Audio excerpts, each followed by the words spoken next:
हाय।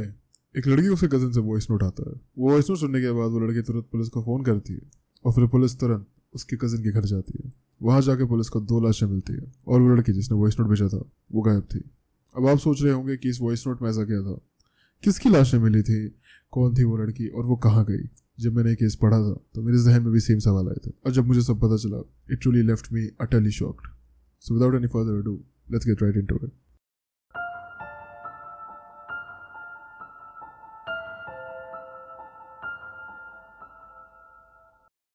मध्य प्रदेश की पिपरैया में रहने वाली आरती के फ़ोन पे एक व्हाट्सएप ऑडियो आता है जिसमें उसकी नज़र 4 घंटे बाद पड़ती है।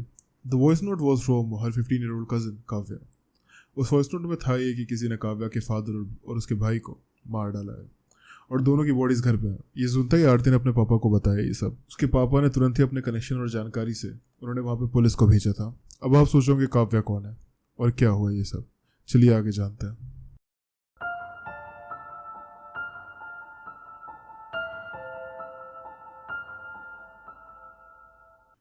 काव्या राजकुमार विश्वकर्मा की बेटी थी।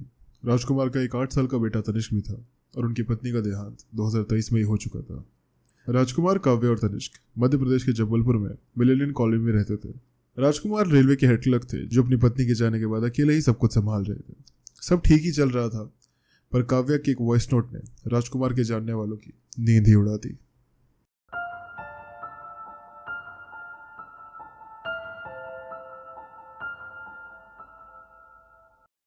जब पुलिस उनके घर जाती है तो उन्हें सबसे पहले किचन में एक लाश मिलती है जो पन्नी में लिपटी हुई थी। उसके बाद और कुछ नहीं था घर में। फिर वो ढूंढने लगते हैं ताकि उसे काव्य और तनिष्क के बारे में कुछ पता चले, क्योंकि वॉइस नोट में भी लिखा हुआ था कि एक और लाश थी। इस हिसाब से जब वो ढूंढ रहे होते हैं तो उन्हें दिखाई देता है कि जो फ्रिज है उस पर एक लाल निशान पड़ा हुआ है। जब वो उस फ्रिज को खोलते हैं तो उसके अंदर भी एक लाश पड़ी हुई थी जो टुकड़ों में थी। तो जो पहली लाश मिली थी किचन में वो थी राजकुमार की, और जो दूसरी लाश मिली थी वो थी 8 साल के तनिष्क की जो चॉप्ड अप होके फ्रिज में रखी हुई थी। घर में टोटल 2 लाश मिली थी और काव्या का कुछ भी पता नहीं था।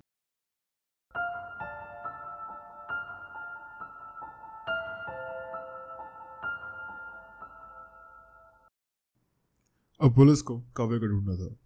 तो काव्या को ढूंढने के लिए पुलिस ने जब सीसीटीवी को चेक किया तो बहुत बड़ा खुलासा हुआ, क्योंकि सीसीटीवी में दिखाई देता है कि एक लड़का एक लाल स्कूटी पे आता है, थोड़ी देर बाद निकलता है उस अपार्टमेंट से, उस कॉलोनी से, और उसके पीछे पीछे एक लड़की जाती है थोड़ी देर बाद ही। And it was no one other than Kavya. Kavya खुद विलेंगली उसके साथ गई थी। पर पुलिस को अब भी शक था कि शायद हो सकता है खूनी ने उसे धमकाया हो या फिर उसे थ्रेटन किया हो।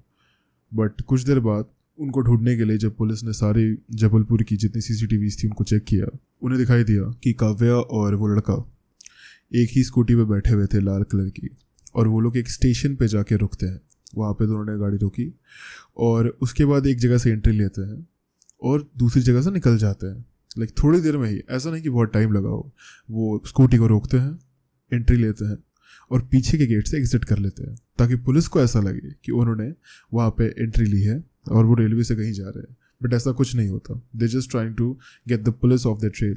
सो this just goes on to prove कि काव्या को कोई थ्रेटन नहीं कर रहा था एंड वो विलिंगली अपनी मर्जी से उसके साथ थी।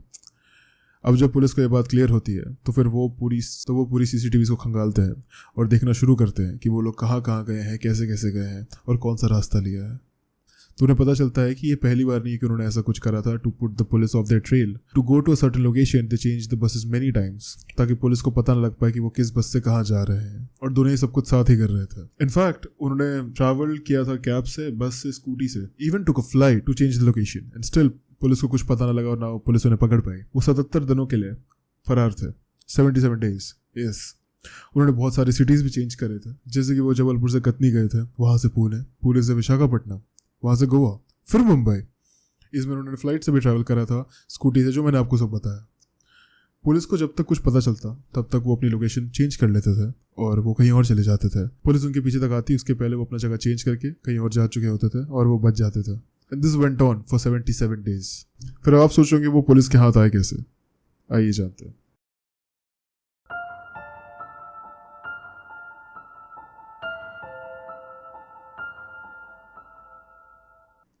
जांच करते हुए पुलिस को पता चला कि वो जिस लड़के के साथ भागी है उसका नाम मुकुल है। और मुकुल और काव्या एक दूसरे को बहुत पहले से जानते हैं। तो मुकुल और काव्या भाग रहे थे और उन्होंने 15 से 18 मार्च के बीच 1,28,000 रुपए अपने अकाउंट से निकाले थे। उसके बाद पुलिस ने उस अकाउंट को फ्रीज कर दिया ताकि उनके पास पैसे ना हो। उनके पैसे धीरे धीरे कम होते जा रहे थे जैसे जैसे वो शहर बदल रहे थे, और वो शहर बहुत तेजी से बदल रहे थे ताकि उसे पुलिस पकड़ ना ले। वो असल में इस देश को छोड़ के नेपाल या बांग्लादेश भागने के फिराक में थे। जब उनसे बात की गई तो पता चला कि वो नेपाल ही भागना चाह रहे थे। एक दिन हरिद्वार में पुलिस को पता चलता है कि वहाँ के एक हॉस्पिटल में काव्या और मुकुल दोनों को देखा गया है। पुलिस तुरंत वहाँ पहुँचती है और काव्या को गिरफ्तार कर लेती है। काव्या से जब पूछताछ की जाती है तो काव्या बताती है कि मुकुल उसे वहीं छोड़कर भाग गया। पर 2 ही दिन बाद मुकुल खुद ही अपने आप से सरेंडर कर देता है और इस तरह दोनों पुलिस के हाथ लग जाते हैं।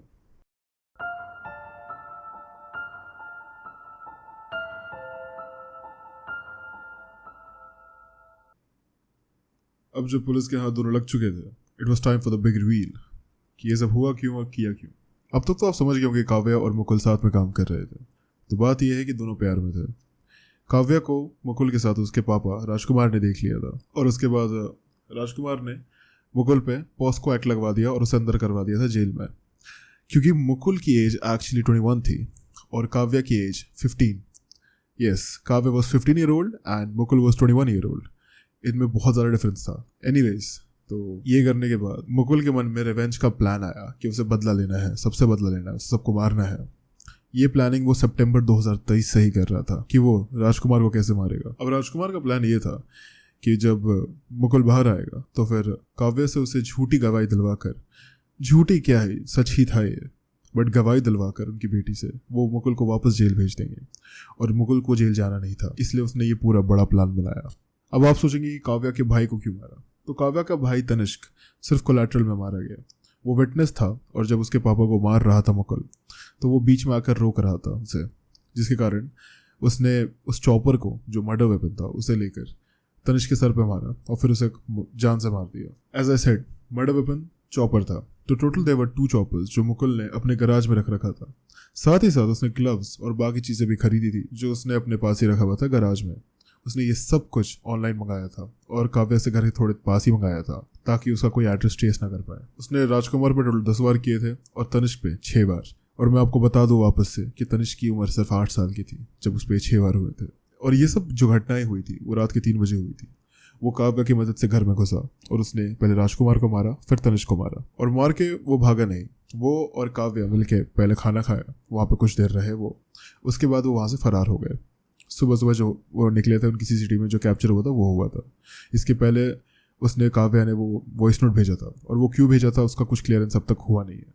अब बात आती है कि जब पुलिस उससे पूछताछ कर रही थी तो पुलिस ने नोटिस करा कि मुकुल के बॉडी पे एक डेविल टैटू था जिसपे 5 सर बने हुए थे। जब पुलिस ने उससे पूछा कि इसका क्या सिग्निफिकेंस है या फिर ये क्यों किया गया है, फिर जो उसने कहा उससे पुलिस दहल गई।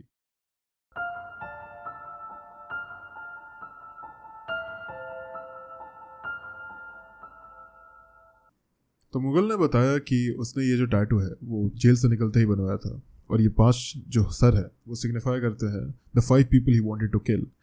ही had a kill list, he had a kill list of 5 people that he wanted out of this world. सबसे पहला जो था उस लिस्ट में वो था Rajkumar Vishwakarma, for obvious reasons. दूसरा जो था वो थी खुद काव्या, क्योंकि जिस टाइम ये टैटू बनवाया और जब मुकुल जेल गया था तो उसे लगा कि काव्या अपने परिवार वालों के साथ मिलकर मुकुल को फंसा रही है, जबकि ऐसा नहीं था। जो उसे बाद में काव्या से बात करके पता चला तो वो समझ गया कि काव्या इस सब में नहीं मिली है और काव्या के साथ मिलके उसने राजकुमार को मारने का पूरा प्लान बनाया। तीसरी लिस्ट में थी राजकुमार की एक नोन रिलेटिव जो बहुत ज़्यादा रोकती थी इन्हें, इनके रिलेशनशिप के बहुत खिलाफ थी और जो चीज़ मुकुल को बिल्कुल पसंद नहीं थी। चौथा था उस लिस्ट पे एक नेबर जो उन्हें टोकता था, उनको मिलते हुए देखता था वो शिकायत कर देता था या फिर बता देता था, जिससे मुकुल को बहुत परेशानी होती थी और बिल्कुल पसंद नहीं करता था। पांचवा इस लिस्ट में खुद वो लेडी पुलिस ऑफिसर जो इस पूरे केस को संभाल रही थी, मुकुल उन्हें भी मारना चाहता था। तो ये थी मुकुल की 5 लोगों की किल लिस्ट, जिनमें से सिर्फ वो राजकुमार विश्वकर्मा को मार पाया और भाग गया।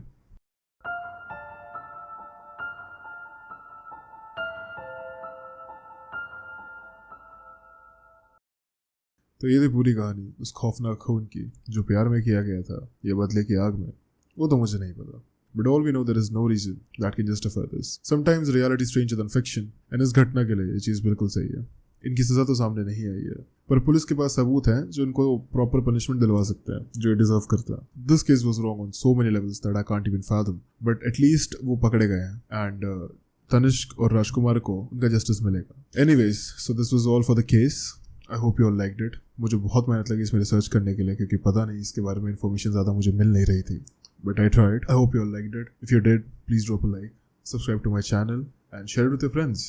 और अगर आप चाहते हैं कि मैं कुछ चेंज करूँ या फिर something that I can do better, you got any suggestions, drop it down in the comment below and I'll see you in the next video. Bye.